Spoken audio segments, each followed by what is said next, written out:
জানেন কি, সবার বিয়ে করা উচিত নয়। কোন মেয়েদের বিয়ে দেবেন না, কোন ছেলেদের বিয়ে দেবেন না, পৃথিবীর জন্য বিপজ্জনক হয়ে যাবে। ছেলে উপার্জন করছে, চাকরি বাকরি পেয়েছে, কাজকর্ম করছে, বা একটা বয়স পার হয়েছে, বাবা মা চিন্তা করছেন ছেলেকে না এবার বিয়ে দিতে হবে, সময় হলো শুরু। মেয়ের শিক্ষা কমপ্লিট, মেয়েও চাকরি বাকরি করছে বা একটা জায়গায় পৌঁছেছে, বাবা মা চিন্তা করছেন মেয়েকে দিতে হবে, বিয়ে দিতে হবে। কিন্তু আপনি কি জানেন এই বিয়ে দিয়েই সেই ছেলে মেয়ের জীবনটা নষ্ট হয়ে যাবে? আমাদের হিন্দু ধর্মে ৮ রকম বিবাহের কথা আছে এবং প্রতিটা বিবাহের ক্ষেত্রে নিয়ম আছে। সব ছেলে মেয়ে বিবাহের যোগ্য নয়। প্রাচীনকালেও ছিল, এখনো আছে। একটা চাকরি পেতে গেলে আপনারা দেখবেন সেখানে লাগে যে BSc pass, graduate, MBA, MCA ইত্যাদি ইত্যাদি, একটা ডিগ্রি, একটা যোগ্যতা লাগে, মিনিমাম যোগ্যতা। সেই যোগ্যতাটার উপরে দাঁড়িয়ে তার সেই চাকরিটা হয়, তার সেই পেশায় প্রবেশ হয়। আর জীবনের এত বড় একটা ঘটনা, বিবাহ কিন্তু ছেলে খেলা বিষয় নয়। আজকে ভালো লাগলো বিয়ে করে নিলাম, কালকে ভালো লাগছে না তোমায় ছেড়ে দিলাম, চল।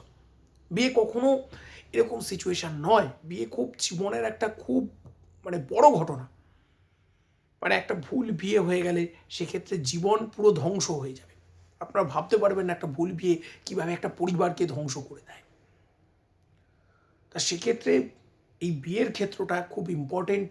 ছেলে এবং মেয়ে, বিশেষ করে মেয়েদের বলি, মেয়েদের ভুল বিয়ে হয়ে গেলে সমস্যার শেষ থাকে না। এখন যদিও সমাজ অনেকটা এগিয়েছে, সরকারি নানা প্রকল্প চলছে, মেয়েদের কম বয়সে বিয়ে অনেক বন্ধ হয়ে গেছে। আসলে কম বয়সে তাদের চোখে একটা আবেগের রঙিন চশমা থাকে, আর কম বয়সের বিয়েগুলোই অনেক ক্ষেত্রে সমস্যা হয়। ভুল মানুষকে জীবনসঙ্গী নির্বাচন করার জন্য, ভুল মানুষকে জীবনে গ্রহণ করার জন্য এগুলো মূল সমস্যা হয়ে দাঁড়ায়। তা কোন কোন যোগ্যতা লাগবে? ছেলেদের কি টাকা থাকলেই বিয়ে করতে পারবে? উত্তর হচ্ছে না। ছেলেদের দায়িত্ব সম্পর্কে সচেতন হতে হবে। একটি মেয়েকে বিয়ে করা মানে তার পরিবারের দায়িত্ব নেওয়া, খুব বড় কথা। স্ত্রীর ভরণ পোষণের শুধু না, তার মানসিক সাপোর্ট হয়ে ওঠা পুরুষের কর্তব্য। যে ছেলের এটা হয়নি তার বিয়ে করা উচিত নয়।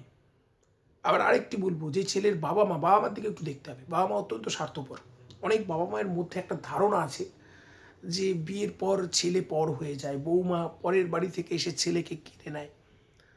যারা এই ধারণা পোষণ করেন, এটা কিন্তু থাকে ছেলের বিয়ের পর না, একদম ছোটবেলা থেকে মায়েদের মধ্যে, কিছু মা বাবার মধ্যে ধারণা আছে যে বিয়ের পর ছেলে পর হয়ে যায়, বিয়ের পর বৌমা ছেলেকে কেড়ে নেয়, ইত্যাদি ইত্যাদি। এই ধরনের একটা মানসিকতা আছে। সেই ছেলেদের বিয়ে করা উচিত নয়। ভবিষ্যতের জীবন, সেই মেয়েটার জীবন নষ্ট এবং তার পরিবারের জীবন নষ্ট হবে। আমি একদম ভেঙে বলছি, যে ছেলেরা দায়িত্ব নিতে চায় না, সব সময় ছোটবেলা থেকেই বা বড় হয়ে যাওয়ার মোটামুটি 13-14 বছর বয়সের পর থেকে একটা ব্যক্তিত্বের স্ফুরণ হতে শুরু করে। তা সেই রকম ছেলে যারা নিজের ব্যক্তিত্বে দুর্বল, তাদেরও বিয়ে করা উচিত নয়। কারণ বিবাহ পরবর্তী জীবনে কখনো কখনো নিজের দৃঢ় মতামত দিতে হয় পরিবারের জন্য, নিজের পরিবারকে ঠিক রাখার জন্য। ঠিক আছে।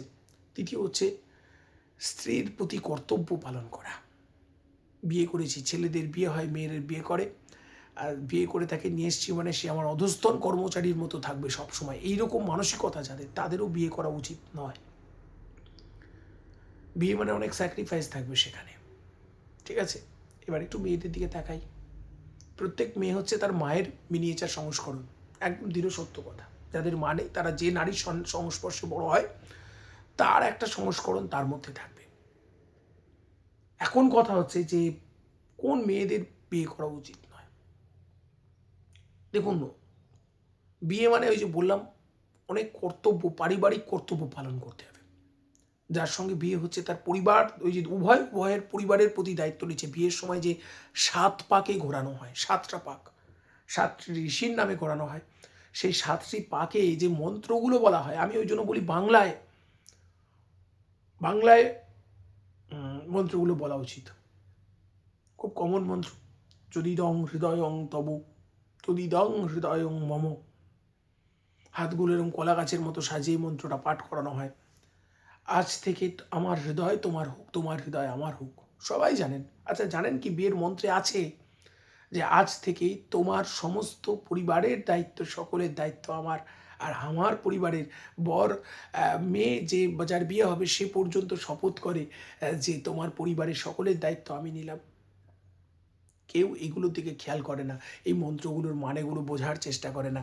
কিন্তু এইগুলো আসল ব্যাপার হচ্ছে দায়িত্ব কর্তব্য সম্পর্কে যে সমীচীন অনেক মা মেয়েকে শেখান, এ তোর স্বামী ঠিক থাকলেই হবে।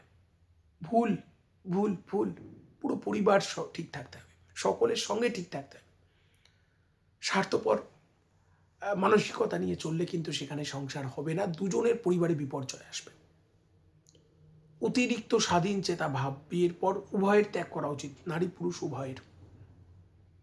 ঠিক আছে? আর সন্তানের বয়স বাড়ে না মা বাবার কাছে, কিন্তু সব সময় বিয়ের পর তাদেরকে ওই যে বললাম ব্যক্তিত্বের স্ফুরণ হয় 14 বছর বয়সের পর থেকে, ছাড়তে জানতে হবে।